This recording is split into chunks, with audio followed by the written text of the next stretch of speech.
તમામ મિત્રોને all the best. Gujarat police PSI ASI અને કોન્સ્ટેબલ મોક ટેસ્ટ નંબર 39।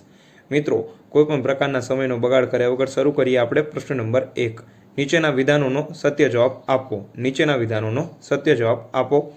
તો વિધાન નંબર 1, 4 વેદ છે। ઋગ્વેદ, યજુર્વેદ, સામવેદ અને અથર્વવેદ આ સત્ય છે। આ વિધાન સત્ય છે। વિધાન નંબર 2, ઋગ્વેદ એ આપણા પ્રાચીનતમ ગ્રંથ છે, જેમાં 10 મંડળો, 1028 પ્રાર્થનાઓ છે કે જેને સૂક્ત કહે છે। બરોબર છે। ઋગ્વેદ એ આપણો પ્રાચીનતમ ગ્રંથ છે, જેમાં 10 મંડળો અને 1028 પ્રાર્થનાઓ છે જેને સૂક્ત કહેવામાં આવે છે। આ વિધાન પણ સત્ય છે। વિધાન નંબર 3, ઋગ્વેદ એ પ્રાચીન સંસ્કૃત કે વૈદિક ભાષામાં લખાયેલ છે। આ વિધાન પણ સત્ય છે। બરોબર છે મિત્રો। તો પ્રશ્નનો જવાબ આવે સી, આપેલ ત્રણે, એટલે કે 1, 2 અને 3, ત્રણે ત્રણ વિધાન એકદમ સત્ય છે। હવે આપણે જોઈએ પ્રશ્ન નંબર 2। નીચે આપેલમાંથી કોણે સૌર પરિવારની ઉત્પત્તિ માટે ભરતી ઉત્કલ્પના વિશે માહિતી રજૂ કરી હતી? નીચે આપેલમાંથી કોણે સૌર પરિવારની ઉત્પત્તિ માટે ભરતી ઉત્કલ્પના વિશેની માહિતી રજૂ કરી હતી? તો પ્રશ્નનો જવાબ આવશે બી, જેફરીસ દ્વારા। બરોબર છે મિત્રો। બી, જેફરીસ દ્વારા આ માહિતી રજૂ કરવામાં આવી હતી અને તેમની સાથે સાથે સર જેમ્સ જીન્સ પણ હતા અને આ માહિતી 1919માં રજૂ કરવામાં આવી હતી।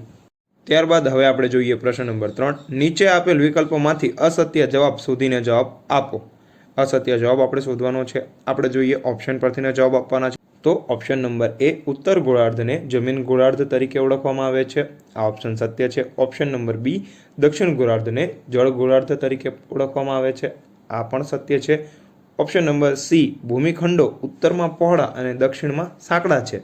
ભૂમિખંડો ઉત્તરમાં પહોળા અને દક્ષિણમાં સાંકડા છે। આ પણ સત્ય છે। બરોબર છે। તેથી પ્રશ્નનો જવાબ આવશે ડી, એક પણ નહીં, એટલે કે નીચે આપેલમાંથી એક પણ અસત્ય નથી, બધા જ ઓપ્શન સત્ય છે।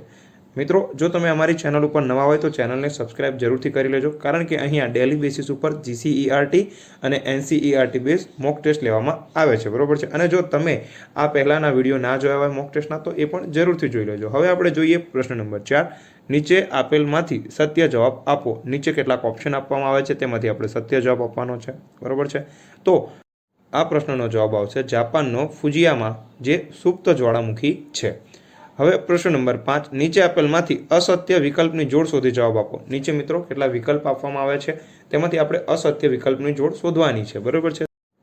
પ્રશ્નનો જવાબ છે ઓપ્શન નંબર બી, એટલે કે ભારતીય સંગ્રહાલય જે છત્તીસગઢ ખાતે નહીં પરંતુ કલકત્તા ખાતે, એટલે કે પશ્ચિમ બંગાળમાં આવેલું છે। ભારતીય સંગ્રહાલય પશ્ચિમ બંગાળમાં કલકત્તા ખાતે આવેલું છે। તે સિવાય રાષ્ટ્રીય સંગ્રહાલય જે દિલ્હી ખાતે આવેલું છે, આ સત્ય છે।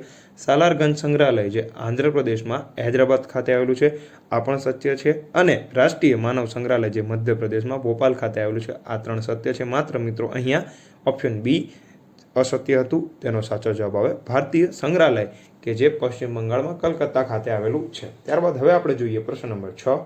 નાના તિબેટ તરીકે ભારતના કયા સ્થળને ઓળખવામાં આવે છે? નાના તિબેટ તરીકે ભારતના કયા સ્થળને ઓળખવામાં આવે છે? તો મિત્રો પ્રશ્નનો જવાબ આવે સી, લદ્દાખને। લદ્દાખને નાના તિબેટ તરીકે પણ ઓળખવામાં આવે છે। બરોબર છે મિત્રો। હવે આપણે જોઈએ પ્રશ્ન નંબર 7। નીચે આપેલમાંથી કયું વિધાન સત્ય છે તે જણાવો। વિધાન નંબર 1, મૌર્ય વંશના રાજા ચંદ્રગુપ્ત દ્વારા ગ્રીક રાજા સેલ્યુકસ નિકેતરને હરાવી 4 રાજ્યો જીત્યા હતા। બરોબર છે મિત્રો। આ વિધાન સાચું છે। ચંદ્રગુપ્ત દ્વારા ગ્રીક રાજા સેલ્યુકસ નિકેતરને હરાવી 4 રાજ્યો જીતવામાં આવ્યા હતા। વિધાન નંબર 2, આ 4 રાજ્યમાં કાબુલ, કંદહાર, હેરાત અને બલુચિસ્તાનનો સમાવેશ થાય છે। આ વિધાન પણ સત્ય છે। અને વિધાન નંબર 3, સેલ્યુકસ નિકેતરના પુત્રી હેલેનાના લગ્ન ચંદ્રગુપ્ત મૌર્ય સાથે થયા હતા। આ વિધાન પણ સત્ય છે। બરોબર છે મિત્રો। સેલ્યુકસ નિકેતનના પુત્રી હેલેનાના લગ્ન ચંદ્રગુપ્ત મૌર્ય સાથે થયા હતા। આ વિધાન પણ સત્ય છે। તેથી પ્રશ્નનો જવાબ આવશે ડી, આપેલ તમામ વિધાન સત્ય છે। પ્રશ્ન નંબર 8। નીચેનામાંથી નડિયાદ તાલુકો કયા જિલ્લામાં આવેલ છે તે જણાવો। નીચેનામાંથી નડિયાદ તાલુકો કયા જિલ્લામાં આવેલ છે તે જણાવો। તો પ્રશ્નનો જવાબ આવશે ડી, ખેડા જિલ્લામાં। બરોબર છે। નડિયાદ તાલુકો ખેડા જિલ્લામાં આવેલો છે। ખેડા જિલ્લાના કુલ 10 તાલુકાઓ છે। ખેડા જિલ્લાના કુલ 10 તાલુકાઓ છે અને ખેડા જિલ્લાનું મુખ્ય મથક નડિયાદ છે। ખેડા જિલ્લાનું મુખ્ય મથક નડિયાદ છે। પ્રશ્ન નંબર 9। કાશ્મીરમાં રાજતરંગીણી ગ્રંથ કોના દ્વારા રચવામાં આવ્યો હતો? કાશ્મીરમાં રાજતરંગીણી ગ્રંથ કોના દ્વારા રચવામાં આવ્યો હતો? તો પ્રશ્નનો જવાબ આવશે મિત્રો બી, કલ્હણ દ્વારા। બરોબર છે મિત્રો। બી, કલ્હણ દ્વારા કાશ્મીરમાં રાજતરંગીણી ગ્રંથ રચવામાં આવ્યો હતો? મિત્રો, તમારે એક નોટ જરૂરથી બનાવી લેવી. આ તમામ પ્રશ્નોને નોટ કરતા જજો. બરોબર છે. હવે આપણે જોઈએ પ્રશ્ન નંબર 10. નીચે આપેલ માહિતી અનુસાર જવાબ આપો. મિત્રો, અહીંયા પાક વિશેની માહિતી આપવામાં આવી છે. આપણે જણાવવાનું છે કે આ માહિતી કયા પાકની છે. આ પાક માટે લાવાકીય, નદીઓના કાપની ફળદ્રુપ જમીન, ગરમ અને ભેજવાળી આબોહવા જોઈએ. આ પાક માટે લાવાકીય, નદીઓના કાપવાળી ફળદ્રુપ જમીન, ગરમ અને ભેજવાળી આબોહવા જોઈએ. 21 સેલ્સિયસથી 27 સેલ્સિયસ તાપમાન જોઈએ. 75થી 100 સેમી જેટલો વરસાદ જરૂરી છે. આ પાકના ઉત્પાદનમાં બ્રાઝીલ પછી ભારતનો બીજો ક્રમ આવે છે. બરાબર છે. આ પાકના ઉત્પાદનમાં બ્રાઝીલ પછી ભારતનો બીજો ક્રમ આવે છે અને આ પાકના ઉત્પાદનમાં ઉત્તર પ્રદેશ મોખરે છે. ભારતમાં આ પાકના ઉત્પાદનમાં ઉત્તર પ્રદેશ મોખરે છે, જ્યારે ગુજરાતમાં, દક્ષિણ ગુજરાત અને સૌરાષ્ટ્રમાં આ પાક વધુ થાય છે. તો આ માહિતી કયા પાકને લગતી છે? તો આ પ્રશ્નનો જવાબ આવશે ડી, શેરડી. આ તમામ માહિતી શેરડીના પાકને લગતી છે. પ્રશ્ન નંબર 11. નીચે આપેલ ખેતીના પ્રકારમાંથી હેક્ટર દીઠ ઓછું ઉત્પાદન કઈ ખેતીમાં થાય છે? એટલે કે હેક્ટર દીઠ ઓછું ઉત્પાદન કઈ ખેતીના પ્રકારમાં થાય છે? તો પ્રશ્નનો જવાબ આવશે એ, ઝૂમ ખેતી. બરાબર છે. ઝૂમ ખેતીમાં હેક્ટર દીઠ ઓછું ઉત્પાદન થાય છે અને ઝૂમ ખેતીને અન્ય સ્થળાંતરિત ખેતીના નામે પણ ઓળખવામાં આવે છે. ઝૂમ ખેતીને અન્ય સ્થળાંતરિત ખેતીના નામે પણ ઓળખવામાં આવે છે. પ્રશ્ન નંબર 12. વિશ્વનું પ્રથમ મુદ્રિત સમાચાર પત્ર ક્યારે પ્રકાશિત થયું હતું તે જણાવો. વિશ્વનું પ્રથમ મુદ્રિત સમાચાર પત્ર ક્યારે પ્રકાશિત થયું હતું તે જણાવો. તો પ્રશ્નનો જવાબ આવશે 1772માં. બી, ઈસવીસન 1772માં વિશ્વનું પ્રથમ મુદ્રિત સમાચાર પત્ર પ્રકાશિત થયું હતું અને આ સમાચાર પત્રનું નામ હતું મોર્નિંગ પોસ્ટ. બરાબર છે.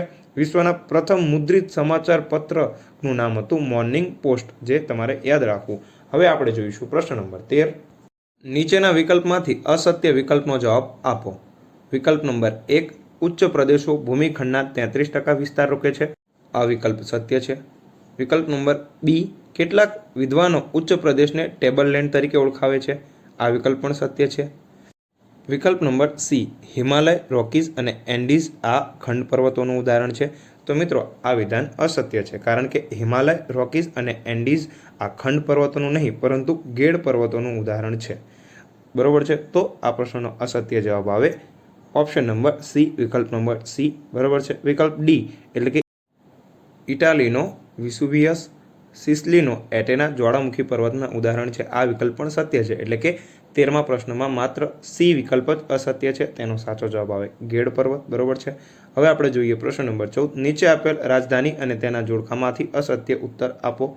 બરોબર છે. તો પ્રશ્નનો જવાબ આવશે મિત્રો સી, મેઘાલય. મેઘાલયની રાજધાની આઇઝોલ નહીં પરંતુ શિલોંગ છે. તે સિવાય રાજસ્થાનની જયપુર, ઝારખંડની રાંચી અને ગોવાની પણજી આ તમામ રાજધાની અને તેના રાજ્યો સત્ય છે.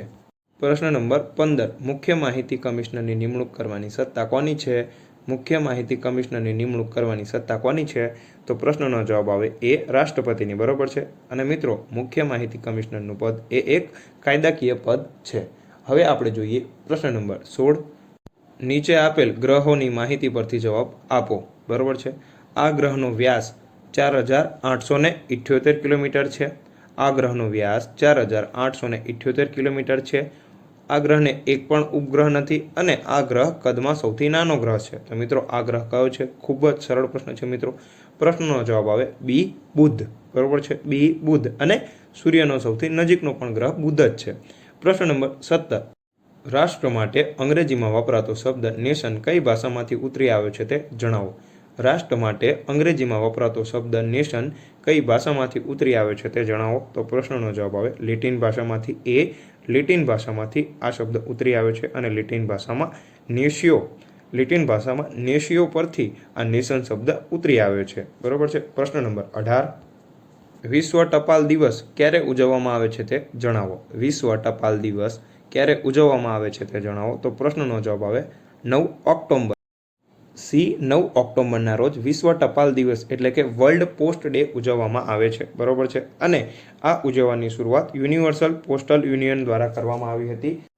ઈસવીસન 1969થી આ દિવસ ઉજવવામાં આવે છે.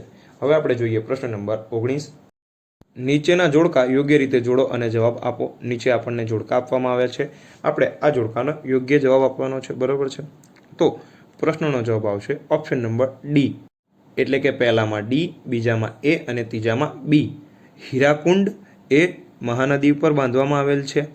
કડાણા એ મહી નદી પર બાંધવામાં આવેલ છે અને નાગાર્જુન સાગર જે કાવેરી નદી પર બાંધવામાં આવેલ બહુયોજક યોજનાઓ છે. બરોબર છે. ઓપ્શન નંબર ડી, પહેલામાં ડી, બીજામાં એ અને ત્રીજામાં બી. પ્રશ્ન નંબર 20 બરોબર છે. આ પ્રશ્નનો જવાબ તમારે નીચે કોમેન્ટ બોક્સમાં આપવાનો છે. 20માંથી તમારે કેટલા સાચા પડે તે જરૂરથી જણાવજો. નીચે આપેલ દેશમાંથી કયા દેશનો સમાવેશ સાર્ક સંગઠનમાં થતો નથી તે જણાવો. કયા દેશનો સમાવેશ સાર્ક સંગઠનમાં થતો નથી તે જણાવો. આવા જ બીજા વિડીયોને જોવા માટે અમારી ચેનલને સબસ્ક્રાઇબ કરો, વિડીયોને લાઇક કરો, શેર કરો અને તમારા ગવર્મેન્ટ એક્ઝામની તૈયારી કરતા મિત્રો સાથે જરૂરથી શેર કરજો. જય હિન્દ, જય ભારત. All the best.